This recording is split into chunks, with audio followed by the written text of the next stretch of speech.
अर्थी को कंधा देने वाले के साथ क्या होता है? भक्तों, अक्सर आपने देखा होगा कि जब किसी आदमी की मौत होती है तो उसके घर वाले, रिश्तेदार, मोहल्ले वाले सब लोग मिलकर उसकी अर्थी को 4 कंधों पर उठाते हैं। ये सब हम रोज देखते हैं, पर इसके पीछे क्या रहस्य है ये बहुत कम लोग जानते हैं। लोग समझते हैं कि बस रस्म है, परंपरा है। अर्थी को कंधा देने वाले के साथ क्या होता है? भक्तों, अक्सर आपने देखा होगा कि जब किसी आदमी की मौत होती है तो उसके घर वाले, रिश्तेदार, मोहल्ले वाले सब लोग मिलकर उसकी अर्थी को 4 कंधों पर उठाते हैं। ये सब हम रोज देखते हैं, पर इसके पीछे क्या रहस्य है ये बहुत कम लोग जानते हैं। लोग समझते हैं कि बस रस्म है, परंपरा है, लेकिन असलियत इससे कहीं ज्यादा गहरी और चौंकाने वाली है। आज जो बात आप पढ़ने जा रहे हैं वो शायद आपने पहले कभी नहीं सुनी होगी। ये बात सुनकर आपके रोंगटे खड़े हो जाएंगे और आप सोचने पर मजबूर हो जाओगे कि क्या सच में ऐसा भी होता है। द्वारका नगरी की रात बिल्कुल शांत थी। समुद्र की लहरें धीरे धीरे किनारे से टकरा रही थी। ऊपर चांद की सफेद रोशनी पानी पर ऐसे चमक रही थी जैसे हजारों चांदी के दीपक एक साथ तैर रहे हो। उसी पवित्र माहौल में भगवान श्री कृष्ण कमल की तरह शांत, गंभीर और तेजस्वी बैठे थे। तभी आकाश में अचानक एक हल्की सी ध्वनि गूंजी, जैसे कोई विशाल पंख हवा को चीर रहे हों।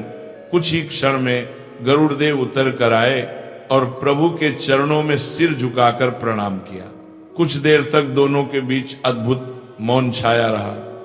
फिर गरुड़ धीरे धीरे बोले, प्रभु, मेरे मन में एक सवाल कई समय से घूम रहा है। यह सवाल मृत्यु, आत्मा और अंतिम यात्रा से जुड़ा हुआ है। आज कृपा करके इस रहस्य को खोल दीजिए। भगवान श्री कृष्ण के चेहरे पर मुस्कान उभर आई। उनकी आंखों में अपार करुणा, दया और ज्ञान की गहराई चमक रही थी। वे बोले, गरुड़, तुम्हारे सवाल हमेशा संसार के कल्याण के लिए होते हैं। पूछो, क्या जानना चाहते हो? गरुड़ ने झुककर विनम्रता से कहा, प्रभु, मैंने कई बार देखा है कि जब किसी मनुष्य की अर्थी उठती है, जब लोग 4 कंधों पर शव को उठाकर शमशान ले जाते हैं, उस समय आत्मा जैसे उन लोगों को देखती है। कभी कभी ऐसा लगता है कि आत्मा हर कंधा देने वाले को किसी अदृश्य तरीके से परख रही हो। मुझे समझ नहीं आता कि ऐसा क्यों होता है। क्या यह सिर्फ परंपरा है या इसके पीछे कोई बड़ा दिव्य रहस्य छिपा है? भगवान श्री कृष्ण ने हल्का सा दीर्घ श्वास लिया, मानो पूरा ब्रह्मांड उनकी सांसों के साथ चल रहा हो। फिर वे बोले, गरुड़, मृत्यु कोई साधारण बात नहीं है। ये वह दरवाजा है जहां से इंसान एक जीवन पूरा करके अगले सफर में प्रवेश करता है। जब अर्थी उठती है तो सिर्फ एक शरीर नहीं उठाया जाता, उस इंसान का पूरा जीवन उठाया जाता है। उसके अच्छे कर्म, बुरे कर्म, उसके अधूरे सपने, दुख दर्द, खुशियां, सब कुछ। फिर उन्होंने कहा, जब शरीर को घर से बाहर ले जाया जाता है तब आत्मा तुरंत नहीं जाती। वह कुछ समय तक वहीं रहती है, अपने पुराने शरीर को देखती है, अपने परिवार को देखती है, और सबसे महत्वपूर्ण, वह उन लोगों को देखती है जो उसे कंधा देते हैं। आत्मा समझती है कि कौन सच्चे मन से आया, कौन फर्ज निभाकर आया और कौन सिर्फ दिखावा करने आया। इसलिए आत्मा कंधा देने वालों को देखती भी है और परखती भी है। गरुड़ थोड़े आश्चर्य में बोले, तो क्या प्रभु, अर्थी को कंधा देना सिर्फ एक रस्म नहीं है? भगवान कृष्ण हल्के से मुस्कुराए और आगे बोलने ही वाले थे। भगवान श्री कृष्ण धीरे धीरे मुस्कुराए, फिर गरिमा भरी आवाज में बोले, नहीं गरुड़, कंधा देना सिर्फ लकड़ी और शरीर का बोझ उठाना नहीं है।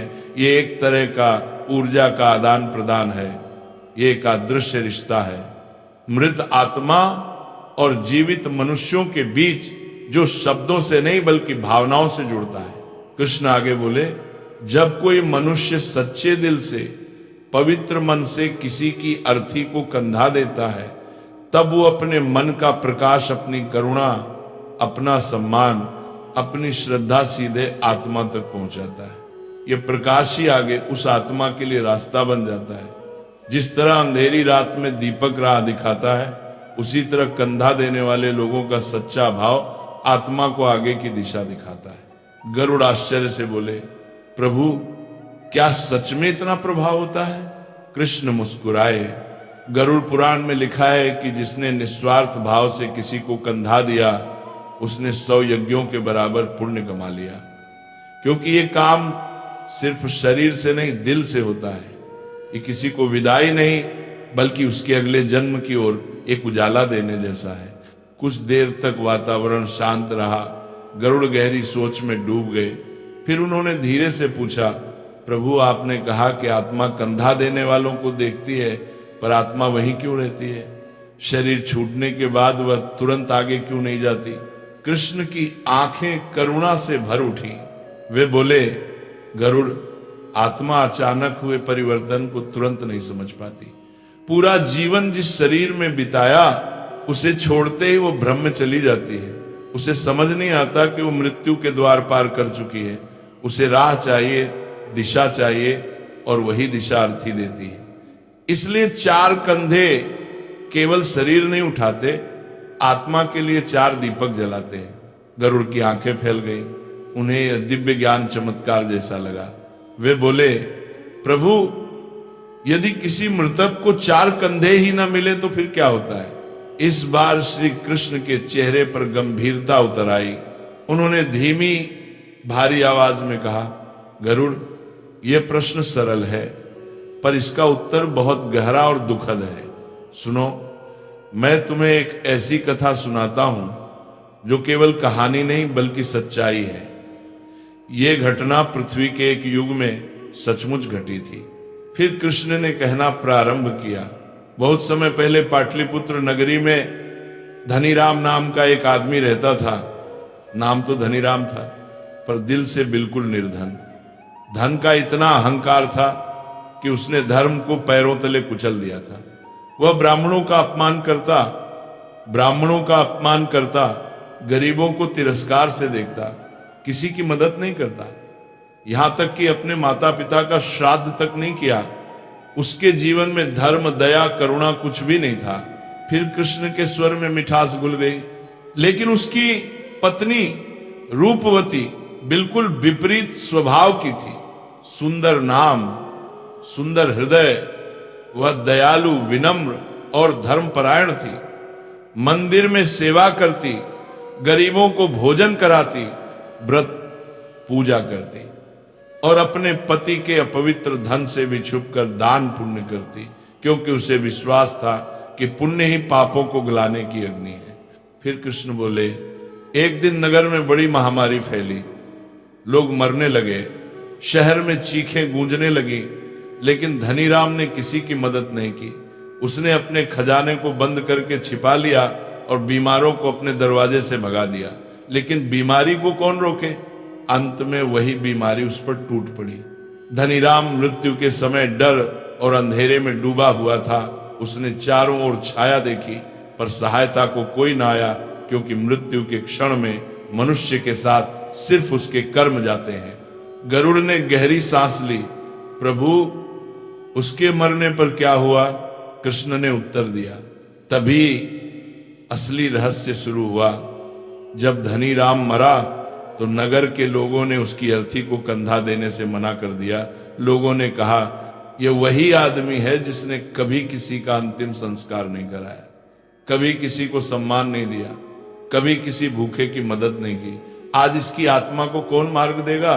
रूपवती रोई, विनती की, हाथ जोड़े, पर शहर वालों का दिल नहीं पिघला। अंत में बहुत कोशिशों के बाद सिर्फ 3 कंधे मिले और यहीं से वह भयावह घटना शुरू हुई जो किसी ने पहले कभी नहीं देखी थी। चौथा कंधा देने वाला कोई नहीं मिला। अर्थी बीच रास्ते अटक गई। हवा जैसे अचानक भारी हो गई, पेड़ कांपने लगे और वातावरण में एक अजीब सी घुटन फैल गई। रूपवती हताश होकर खड़ी थी। उसकी आंखों से आंसू बह रहे थे और तभी उसने देखा उसके पति धनी राम की आत्मा अर्थी के पास ही बुरी तरह व्याकुल होकर चक्कर काट रही थी। आत्मा काले धुएं से घिरी थी, जैसे किसी अदृश्य बेड़ियों में जकड़ी हो। रूपवती का दिल दहल गया। उसे लगा जैसे आत्मा कुछ कह रही हो, जैसे वो मदद की पुकार लगा रही हो, लेकिन आवाज सिर्फ हवा में कंपन बनकर गुम हो रही थी। गरुड़ घबरा गए और बोले, प्रभु, क्या ऐसा सच में होता है? क्या आत्मा शरीर छोड़ने के बाद भी अर्थी के पास रहती है? कृष्ण ने शांत स्वर में कहा, हाँ गरुड़, जब तक अर्थी पूरी विधि से आगे नहीं बढ़ती, आत्मा भी आगे नहीं बढ़ती। आत्मा भ्रम में होती है, उसे समझ ही नहीं आता कि वह देह से मुक्त हो चुकी है। वह दिशा का इंतजार करती है, जैसे बच्चा अंधेरे में किसी का हाथ ढूंढता है। फिर कृष्ण ने गंभीर स्वर में कहा, गरुड़ पुराण में स्पष्ट लिखा है, यदि मृतक को चौथा कंधा न मिले तो आत्मा न स्वर्ग पहुंचती है, न यमलोक और न ही पुनर्जन्म को प्राप्त होती है। वह अधर में अटक जाती है, यानी आत्मा आगे भी नहीं जा सकती और लौट भी नहीं पाती। यही वजह है कि ऐसी आत्मा समय के साथ प्रेत बन जाती है, बेचैन, असहाय और दिशा विहीन। ये सुनकर गरुड़ का हृदय कांप उठा। वे बोले, प्रभु, फिर उस समय क्या हुआ? कृष्ण ने कहना शुरू किया। रूपवती पूरे नगर में दौड़ दौड़ कर विनती करने लगी। वह हर दरवाजे पर जाकर हाथ जोड़कर कहती, मेरा अपराधी पति है, परंतु उसकी आत्मा को मत सजा दो। लेकिन नगर के लोग सुनने को तैयार नहीं थे। सब कहते, धर्म त्यागने वाले को धर्म क्यों साथ दे। अंत में एक अनजान युवा साधु आगे आया। उसके चेहरे पर तेज था, आंखों में दया थी। वह बोला, मेरा धर्म दया है, मैं चौथा कंधा दूंगा, क्योंकि किसी आत्मा को भटकने देना सबसे बड़ा पाप है। साधु ने जैसे ही अर्थी को छुआ, हवा शांत हो गई, धुआं हटने लगा और अचानक सूर्य की किरणें अर्थी पर पड़ी। रूपवती ने कांपती आंखों से देखा, उसके पति की आत्मा धीरे धीरे ऊपर उठ रही थी, जैसे किसी भारी बोझ से मुक्त हो रही हो। गरुड़ ने पूछा, प्रभु, क्या चौथा कंधा देने वाला व्यक्ति मृतक के पापों में फंस जाता है? कृष्ण बोले, गरुड़, यह भावना पर निर्भर करता है। जो व्यक्ति लोभ, डर, दिखावे, लोगों की नजर या स्वार्थ से कंधा देता है, वह मृतक के अधूरे कर्मों और पापों में बांध जाता है। पर जो व्यक्ति सच्चे मन, दया, श्रद्धा और करुणा से कंधा देता है, वह आत्मा की मुक्ति का साधन बनता है। वह न पाप लेता है, न कोई बंधन। फिर कृष्ण बोले, चौथा कंधा 4 पुरुषार्थों का प्रतीक है, धर्म, अर्थ, काम और मोक्ष। और जब चारों पूर्ण होते हैं, तभी आत्मा आगे बढ़ती है। इसलिए चौथा कंधा साधारण नहीं, ईश्वर द्वारा दिया गया अंतिम अवसर है। जैसे दीपक अंधेरे में रास्ता दिखाता है, वैसे ही चौथा कंधा आत्मा को दिशा देता है। गरुड़ ने फिर पूछा, प्रभु, क्या आत्मा संकेत देती है कि वह मुक्त नहीं हुई? कृष्ण ने कहा, हाँ गरुड़, जब आत्मा बंधन में होती है तब संकेत मिलते हैं। अचानक तेज बारिश, अग्नि का बार बार बुझ जाना, अर्थी का गिर जाना, कंधा देने वाला बेहोश हो जाना, दाह संस्कार में बाधाएं आना, ये सब संकेत है कि आत्मा अभी मुक्त नहीं हुई। गरुड़ के मन में श्रद्धा और विस्मय एक साथ उमड़ पड़ा। वे बोले, प्रभु, कंधा देना तो वास्तव में महान तपस्या हुई। कृष्ण मुस्कुराए, गरुड़, कंधा देना सिर्फ देह उठाना नहीं है, यह आत्मा को उसके कर्मों के जाल से निकालने में मदद करना है।